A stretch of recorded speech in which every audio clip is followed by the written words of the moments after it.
Le projet ISMEA, Investir dans la santé de la mère, de l'enfant et de l'adolescent, a recruté près de 889 agents de santé, dont 35 médecins, des infirmiers et des sages-femmes. Les ont répartis dans 6 régions où le plateau technique devait être relevé parce qu'il n'y avait pas suffisamment d'accès à des soins qualifiés. De ce fait, des pères de famille, des mères de famille ont été débouchés de leur lieu de travail parce que pour la plupart, il faut le notifier, étaient déjà dans le système, comme peut-être contractés d'EPS ou autre chose, ou encore comme communautaires. Nous avons été répartis dans ces régions où nous servons à ce jour.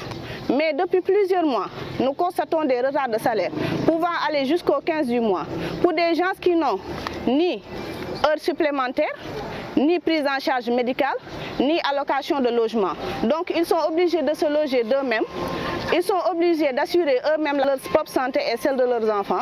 Et pour couronner le tout, leurs salaires peuvent être retenus jusqu'après le 15 du mois, ce qui est inexplicable. Et aujourd'hui, nous sommes enclins vraiment à beaucoup de stress parce que nous avons quitté peut-être des contrats, nous les avons laissés derrière nous pour venir travailler et relever le plateau technique de ces régions et nous ne savons pas si notre avenir sera assuré.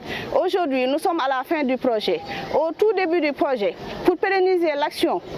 Parce que ne l'oubliez pas, c'est l'OMS qui finance ce projet. Il a mis à la disposition de l'État du Sénégal 3 ans de salaire pour tous ces 889 agents. Ces 3 ans de salaire, ils n'arrivent pas à les respecter alors qu'on les a versés dans leur caisse. Est-ce que ce qu'ils seront demain capables de nous reverser où que ce soit?